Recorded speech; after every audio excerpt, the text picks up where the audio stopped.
A paz do Senhor, boa noite. Eu sou a Camila, do Ministério Esperança de Israel, e hoje estou mais uma vez aqui para a gente se debruçar sobre a Palavra de Deus, ler mais um trecho do capítulo 14 do livro de Provérbios, hoje nos seus 5 versos finais, falando um pouco mais sobre tolice, sobre sabedoria e sobre misericórdia.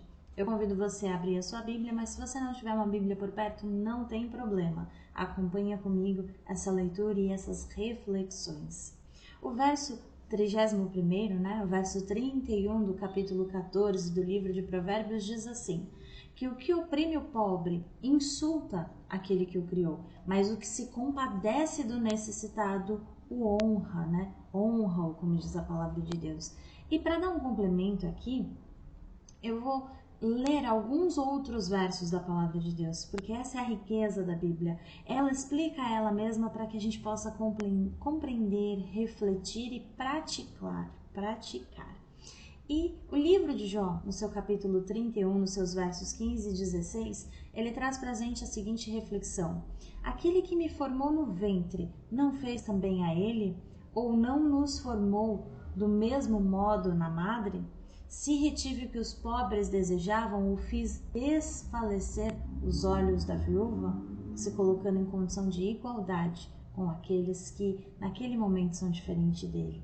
E ali também aqui no livro de Provérbios, mas mais para frente, no capítulo 17, no verso 5, diz assim: o que escarnece do pobre insulta o seu Criador, e o que se alegra da calamidade não ficará impune. O livro de Provérbios ele é mais direto. Ainda aqui no livro de Provérbios, mas no capítulo 22, no verso 2, diz assim que o rico e o pobre se encontram, a todos o Senhor os fez. E também no livro de Mateus, na passagem de capítulo 25, versos 40 e 45, que diz assim: e respondendo o rei, lhes dirá: em verdade vos digo que quando fizestes a um destes meus pequeninos irmãos, a mim o fizestes. Mas então lhes responderá dizendo: em verdade vos digo que quando a um destes pequeninos não o fizestes a mim. O Senhor Jesus dizendo que toda vez que a gente auxilia e ajuda um dos pequeninos, nós fazemos a ele, mas também quando nós não fazemos, quando nós nos recusamos, a ele nós recusamos. E a reflexão é exatamente essa: o auxílio, o pobre, aquele que está em condição de necessitado, aquele que maltrata aquele que está numa condição de necessitado, aquele que tira proveito daquele que está numa condição de necessidade, ele ofende ao Senhor. E mais do que ofender, ele revela uma posição de desprezo contra Deus, porque está desprezando. Os pobres também foram feitos à imagem de Deus, e eles também, assim como nós, são objetos da misericórdia, e de solicitudes de Deus especiais. Então a reflexão é essa: na primeira parte do verso, quem oprime ao pobre, insulta o seu Criador, é porque o opressor dos pobres, seja por palavra, seja por ação, ele se convence de que Deus não quer ou não pode vingar ou auxiliar ou suprir os pobres. Ele coloca esse tipo de arrogância dentro de si mesmo, julgando pensar e saber o que Deus tem determinado para aquela pessoa ou naquela situação. Ou ainda porque Deus não age, ou se não está agindo. É um lugar muito delicado. E no segundo trecho do verso: mas aquele que mostra compaixão ao necessitado honra, porque honra ao seu Criador tendo misericórdia daquele que tem necessidade, compartilhando dos recursos que assim lhes são dispostos. Não é suficiente que nós não nos coloquemos numa posição de opressão, que evitemos ser opressores de algo, até evitemos com todas as nossas forças, não é de vez em quando, mas nós temos que também mostrar uma misericórdia viva, uma misericórdia ativa, de todas as formas, porque é dessa forma que nós honramos ao Senhor, porque Ele ordena, e Ele ordenou que os pobres fossem aliviados de suas necessidades.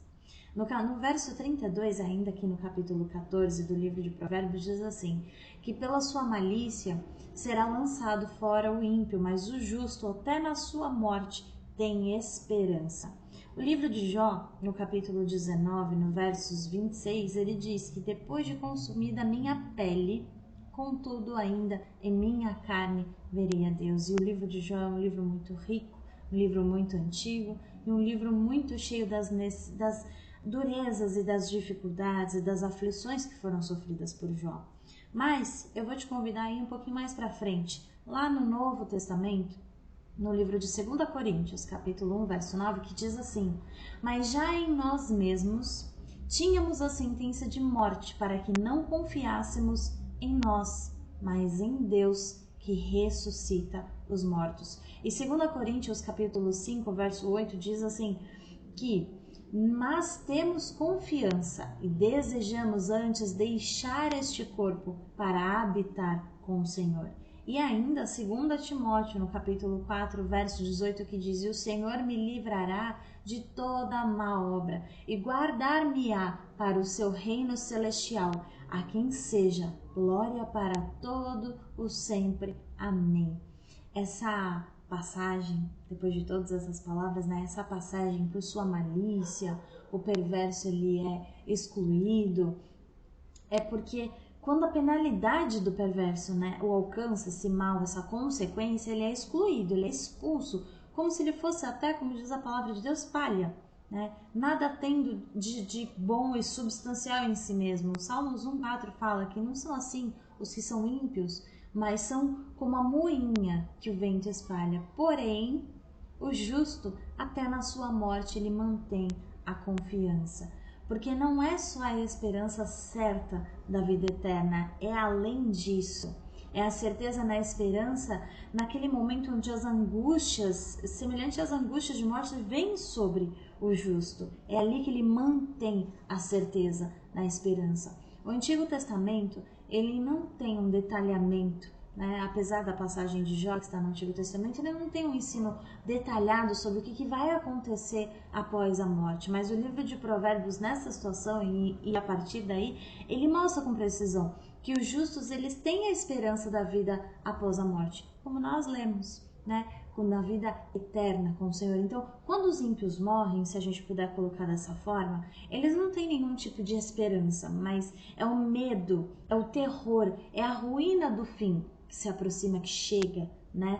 Ao contrário daqueles que são justos, dos justificados pelo Senhor, que quando morrem, naquele momento eles fazem entrega derradeira de si mesmos, né? Eles se entregam a Deus como seu refúgio, como sua esperança além da morte. Nós podemos encontrar mais sobre essa revelação, mais a respeito da revelação do destino eterno dos justos e dos ímpios, a partir dos ensinos do Senhor Jesus Cristo no Novo Testamento, a partir dos ensinos do Senhor Jesus Cristo e dos apóstolos, que estão todos registrados no Novo Testamento.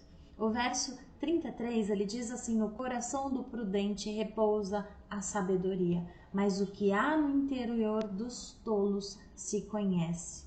No livro aqui de Provérbios, no capítulo 11, que nós já passamos, nos versos 16, diz que a mulher graciosa, não sei se você se lembra, que a mulher graciosa, ela guarda a honra como os violentos guardam as suas riquezas. E também no livro de Provérbios, no capítulo 29, que a gente ainda não chegou, mas no verso 11, diz que o tolo ele revela todo o seu pensamento, mas o sábio o guarda até o fim. De uma forma, mais uma vez, de uma forma viva, o Senhor falando sobre comunicação, né? Essa parte do verso, no coração do prudente repousa a sabedoria, é porque a sabedoria ela não está repousada apenas nos lábios, não é superficial esse repouso dela nos lábios através das suas palavras, não é como se, não é nas exibições de sabedoria que a gente pode identificar o repouso, né, da sabedoria na pessoa, mas sim no íntimo do coração dela, dos pensamentos dela, das ideias dela e consequentemente do agir dela. Essa palavra repousa, descansa, traz pra gente essa reflexão de espírito tranquilo, né? Modesto nos lábios e na permanência do justo, né? De guarda daquela sabedoria, principalmente e especialmente porque é um fruto que vem do alto, um fruto do Espírito Santo de Deus que vem do alto dos céus, descendo e permanecendo sobre ele. Então, o sábio, como se fosse uma riqueza dentro de si, ele não extrai a sua sabedoria, né, desse lugar de descanso, de guarda, de dentro do seu coração, ao acaso e por qualquer motivo, né? Mas sim no momento e no lugar apropriado, conforme a necessidade da ocasião. Não há desperdício de sabedoria, né? Mas a outra parte do verso que diz: mas o que há no interior dos tolos se conhece, justamente porque para suprir essa tolice que há dentro, ela se mostra para ser conhecida, é porque os tolos eles não conseguem disfarçar por muito tempo a tolice que há dentro deles, ou como a palavra de Deus diz, a loucura que há.